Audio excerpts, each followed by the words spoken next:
Hello dear student, कैसे हैं आप सब। आई होप सब अच्छे होंगे। तो बच्चा हिंदी व्याकरण की क्लास 7 का आपका चैप्टर नंबर 11 स्टार्ट होता है। आपके चैप्टर का नाम है काल और वाच्य, टेंस एंड वॉइस। ठीक है बच्चा, तो देखेंगे अब हम काल के बारे में जानेंगे। ठीक है, हमारे काल कितने प्रकार के होते हैं। ठीक है, काल के भेद जानेंगे। ठीक है, काल क्रिया के जिस रूप से कार्य के होने के समय का बोध हो उसे काल कहते हैं। ठीक है, जो हमारी क्रिया होती है उसे करने के जो कार्य करने का समय जो होता है, समय का बोध जो होता है उसे क्या कहते हैं, काल कहते हैं। काल के भेद, काल के 3 भेद होते हैं बच्चा, वर्तमान, भूतकाल और भविष्यकाल। ठीक है, सबसे पहले बात करेंगे वर्तमान काल की। वर्तमान काल कौन सा होता है हमारा, जो चल रहा है। ठीक है, तो बच्चा वर्तमान काल होगा हमारा जो चल रहा है। क्रिया जिस रूप से यह पता चले कि काम अभी हो रहा है उसे वर्तमान काल कहते हैं। इसके 3 भेद हैं, वर्तमान काल के 3 भेद हैं। सामान्य वर्तमान काल, ठीक है, अपूर्ण वर्तमान काल और संदिग्ध वर्तमान काल। ठीक है, सबसे पहले हम सामान्य वर्तमान काल की बात करेंगे। क्रिया का वह रूप जिससे काम के वर्तमान समय में सामान्यतः होने का बोध हो सामान्य वर्तमान काल कहलाता है। जैसे मोहन जाता है, अब देखो पिक्चर में यहाँ मोहन जा रहा है। ठीक है, मोहन जाता है। ठीक है, अब अपूर्ण वर्तमान काल की बात करेंगे। क्रिया के जिस रूप से यह मालूम होता है कि काम शुरू हो गया है, ठीक है, और अभी जारी है, उसे अपूर्ण या तत्कालीन वर्तमान काल कहते हैं। जैसे मोहन जा रहा है। ठीक है बच्चा, मोहन जाता है, पहले वहां पर था मोहन जाता है क्योंकि ये सामान्य है। ठीक है, अपूर्ण जो है मोहन जा रहा है। ठीक है, कंटिन्यू में आएगा ये मोहन जा रहा है। अब करेंगे संदिग्ध वर्तमान काल की। क्रिया का वह रूप जिसे मालूम होता है कि क्रिया वर्तमान में हो रही है किंतु उसके होने में संदेह हो उसे संदिग्ध वर्तमान काल कहते हैं। जैसे मोहन जाता होगा, तो बच्चा आपने देखा कि जाता है हमारा जो हो रहा है वो वर्तमान जता रहा है, दिखा रहा है। ठीक है, जाता है, उसमें हमें भूतकाल का भी थोड़ा थोड़ा महसूस हो रहा है, और जा रहा है कि ये बिल्कुल अभी हो रही है बातें जो वर्तमान काल दिखा रहा है, और मोहन जाता होगा यानी कि वो भविष्य की तरफ दिखा रहा है।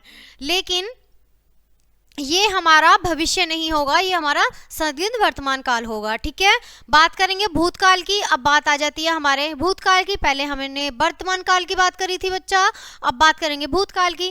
क्रिया जिसके रूप से यह पता चले कि काम बीते हुए समय में पूरा हो गया है उसे भूतकाल क्रिया कहते हैं। इसके निम्नलिखित भेद हैं, सामान्य भूतकाल, आसन्न भूतकाल और पूर्ण भूतकाल। ठीक है, अपूर्ण भूतकाल, ठीक है, संदिग्ध भूतकाल। ठीक है बच्चा, सबसे पहले बात करेंगे कि भूतकाल क्रिया जिसके रूप में यह पता चले कि काम बीते हुए समय में हो रहा है, ये तो हमने पढ़ा दिया अभी। नेक्स्ट पढ़ते हैं आप सामान्य भूतकाल। क्रिया के जिस रूप से यह मालूम हो कि काम बीते हुए समय में सामान्यतः पूरा हो गया उसे सामान्य भूतकाल कहते हैं। जैसे मोहन ने सांप को देखा, मोहन ने सांप देखा। ठीक है, यहाँ पे ये बात हो रही है, देखो चित्र में मोहन सांप को देख रहा है। ठीक है, यहाँ पर ये हमारे स्नेक है, सांप है, इसे देख रहा है कौन, मोहन देख रहा है। ठीक है बच्चा, बात करेंगे आसन्न भूतकाल की। क्रिया के जिस रूप से यह ज्ञात हो कि काम अभी अभी समाप्त हुआ है उसे आसन्न भूतकाल कहते हैं। जैसे मोहन ने सांप देखा है मतलब देख के कुछ क्षण या कुछ समय, कुछ देर हो चुकी है, तो उसे क्या कहें, आसन्न भूतकाल कहेंगे। मैंने खाना खा लिया है, तो कुछ देर भी हो सकती है। ठीक है बच्चा, आगे बढ़ते हैं, देखते हैं पूर्ण भूतकाल। अब बात करेंगे हम पूर्ण भूतकाल की। ठीक है, पूर्ण भूतकाल की बात होगी अब। ठीक है, क्रिया के जिस रूप से यह ज्ञात हो कि काम बहुत पहले समाप्त हो चुका था उसे पूर्ण भूतकाल कहते हैं। जैसे मोहन ने सांप देखा था, तो बच्चा यहाँ क्या हो गया, देखा था, कुछ देर मतलब देख चुके हैं, वो पास्ट में हमारा पहुंच गया है। ठीक है, देखा था। अब बात करेंगे पूर्ण भूतकाल की। क्रिया के जिस रूप से क्रिया का भूतकाल में होना पाया जाए लेकिन पूर्ण हुआ या नहीं यह ज्ञात न हो उसे अपूर्ण भूतकाल कहते हैं। जैसे मोहन सांप को देख रहा था। ठीक है, अब बात करेंगे संदिग्ध भूतकाल की। ठीक है, क्रिया जिसके रूप से कार्य के भूतकाल में करने या होने से संदेह हो उसे संदिग्ध भूतकाल कहते हैं। ठीक है, जैसे मोहन ने सांप देखा होगा। ठीक है बच्चा, अब बात करेंगे हेतुमद भूतकाल की। ठीक है, हेतुमद भूतकाल की क्रिया के जिस रूप में कार्य के भूतकाल में होने या किए जाने में शर्त पाई जाए उसे हेतुमद भूतकाल कहते हैं। जैसे यदि सांप देखता तो चला जाता, यदि परिश्रम किया होता तो सफल हो गए होते। ठीक है, यहाँ बात हो रही है कि यदि सांप देखा तो चला जाता, यदि परिश्रम किया होता तो सफल हो गए होते। तो ये हेतुमद भूतकाल है। ठीक है, बात करेंगे भविष्यकाल की। अब हमारा यहाँ पर भविष्यकाल आ जाएगा बच्चा। ठीक है, क्रिया के जिस रूप से किसी काम का आगे आने वाले समय में क्रिया या होना ज्ञात हो उसे क्या कहेंगे? भविष्यकाल कहते हैं। इसके 3 भेद होते हैं बच्चा। ठीक है, अब हम बात करेंगे भविष्यकाल की।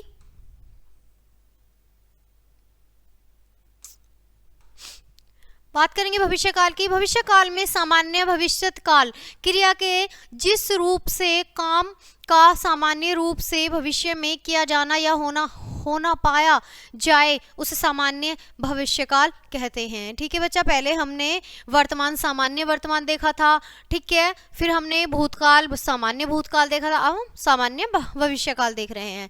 जैसे मोहन जाएगा, मेरा भाई 10वीं की परीक्षा देगा।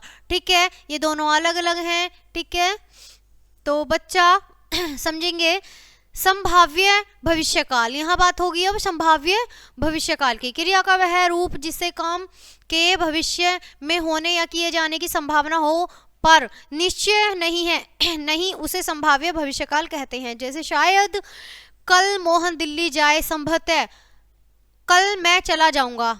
ठीक है, हेतुमद भविष्यकाल में क्या है आपका, एक बार देख लेते हैं। क्रिया के जिस रूप से यह ज्ञात हो कि आने वाले समय में होने वाले कार्य किसी अन्य कार्य पर निर्भर होगा तब उसे हेतुमद भविष्यकाल कहते हैं। ठीक है, इसमें होने वाली क्रिया किसी कारण या शर्त पर निर्भर करती है। जैसे यदि परिश्रम करोगे तो अवश्य सफलता प्राप्त होगी। ठीक है बच्चा, आगे बात करेंगे वाच्य की। ठीक है, वाच्य क्या होते हैं? ठीक है बच्चा, बात करेंगे वाच्य की।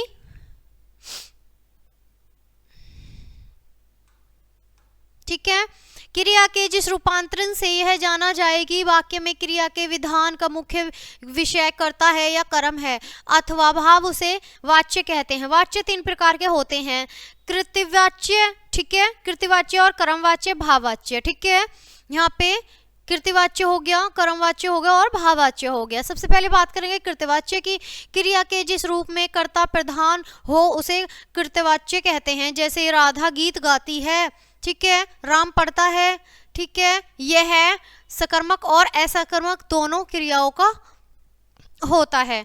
कर्मवाच्य जिन वाक्यों में कर्ता गौण हो तथा कर्म प्रधान हो उसे कर्मवाच्य कहते हैं। जैसे राधा से गीत गाया जाता है। ठीक है, राम से पढ़ा जाता है, यह केवल अकर्मक क्रियाओं का होता है। वह वाच्य क्रिया के जिस रूप में न कर्ता प्रधान हो और न ही कर्म अपितु क्रिया का भाव प्रधान हो उसे भाववाच्य कहा जाता है। जैसे सुरेश से उठा जाता है, यह केवल अकर्मक क्रियाओं का होता है। ठीक है,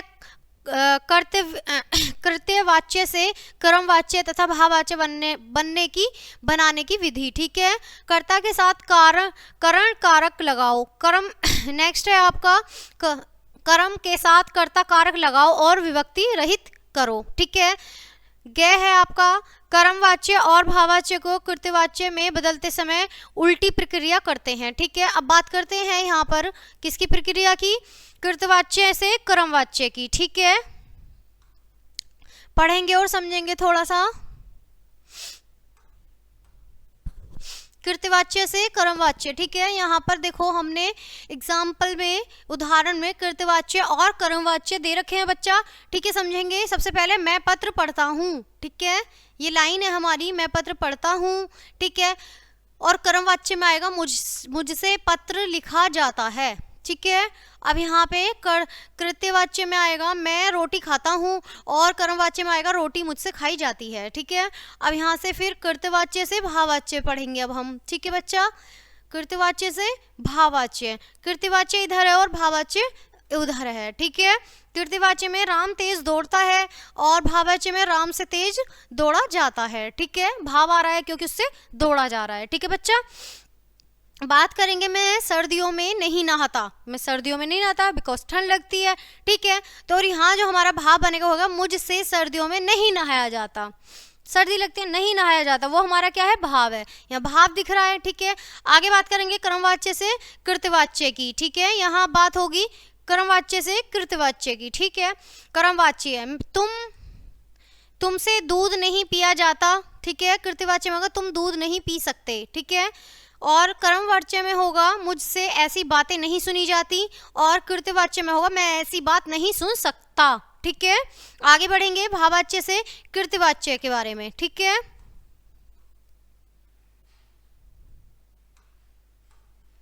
भाववाच्य से कृत्यवाच्य, भाववाच्य है हमारा हमसे देर तक नहीं जागा जाता, ठीक है। और कृत्यवाच्य में हमारा है हम देर तक नहीं जागते, ठीक है बच्चा। आगे देखेंगे तुमसे सवेरे नहीं उठा जाता, और यहाँ देखो कृत्यवाच्य में है तुम सवेरे नहीं उठ सकते, ठीक है।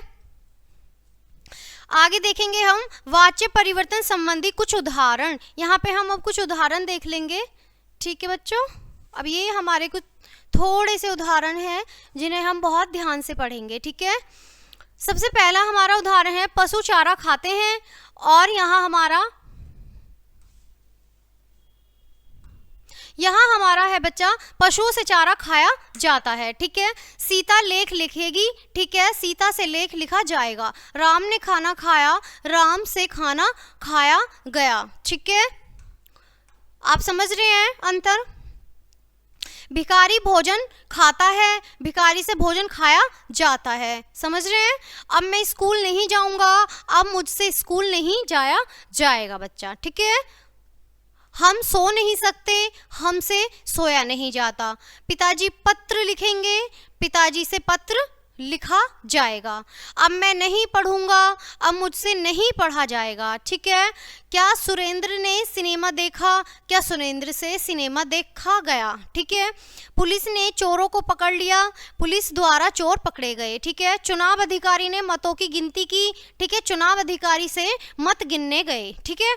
मनुष्य अन्न खाते हैं, मनुष्य द्वारा अन्न खाया जाता है, ठीक है। स्त्रियां गीत गा रही हैं, स्त्रियों द्वारा गीत गाए जा रहे हैं, ठीक है। मोहन समाचार पत्र पढ़ता है, मोहन द्वारा समाचार पत्र पढ़ा जाता है। हमारी टीम ने मैच जीता, और हमारी टीम द्वारा मैच जीता गया। तो बच्चों अब तक हमने अपने चैप्टर में क्या पढ़ा, क्या सीखा, आइए एक नज़र डाल लेते हैं। पहला पॉइंट है हमारा बच्चा, जिस क्रिया से कार्य होने के समय का बोध हो उसे क्या कहते हैं मेरे प्यारे बच्चों, काल कहते हैं, ठीक है। आगे देखेंगे नेक्स्ट है हमारा काल के कितने भेद होते हैं मेरे बच्चा, कितने भेद बताए थे मैंने, 3 भेद बताए थे। कौन कौन से, वर्तमान काल, ठीक है, और भूतकाल भविष्यकाल, ठीक है बच्चा। नेक्स्ट पॉइंट हमारा क्रिया जिस रूपांतर से यह जाना जाए कि वाक्य में क्रिया का प्रधान विषय करता है या कर्म अथवा भाव उसे वाच्य कहते हैं, ठीक है बच्चा। नेक्स्ट पॉइंट है हमारा वाच्य 3 प्रकार के होते हैं, कृत्यवाच्य, कर्मवाच्य और भाववाच्य। आई होप आपको ये क्लास बहुत अच्छे से समझ आई होगी बच्चा। मिलते हैं आपसे नेक्स्ट क्लास में, ठीक है। तब तक के लिए बाय बाय प्यारे बच्चों।